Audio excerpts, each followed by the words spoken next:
یہ کہتے ہیں کہ اگر بہن نے کہا کہ میں نے منت مانی تھی کہ اگر میرے سلامتی سے ڈیلیوری ہو گئی تو میں ہر مہینے یا ہر مہینے غالباً میلاد کروں گی، تو کیا حکم شرع ہوگا؟ کہ اگر میں یہ گھر میں نہ کر سکوں تو مسجد میں کر سکتی ہوں، یا کہیں ہو رہی ہو تو پیسہ وغیرہ ملا سکتی ہوں؟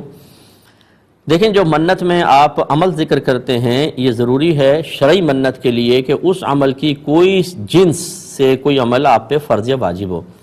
مثال کے طور پہ اگر آپ کوئی منت مانتی ہیں کہ میں 2 رکعت نفل پڑھوں گی، تو نفل نماز ہے، اور نماز کی جنس سے دیکھیں نماز فرض بھی ہے اور واجب بھی ہے۔ تو میلاد اختیار کرنا، یہ میلاد پڑھنا، نبی کریم صلی اللہ علیہ وسلم کے مناقب وغیرہ بیان کرنا، یہ ایسی کوئی عبادت اس کی مثل ایسی نہیں ہے جو ہم پہ فرض یا واجب ہو، لہذا شرعی منت نہیں ہے، ٹھیک ہے نا؟ اس کا پورا کرنا آپ پر واجب نہیں ہے، لیکن اگر آپ نے اللہ سے وعدہ کیا تھا تو آپ کر لیں، اور اس کے لیے وہ کوئی بھی طریقہ اختیار کر لیں، گھر پہ کرنا چاہیں گھر پہ کر لیں،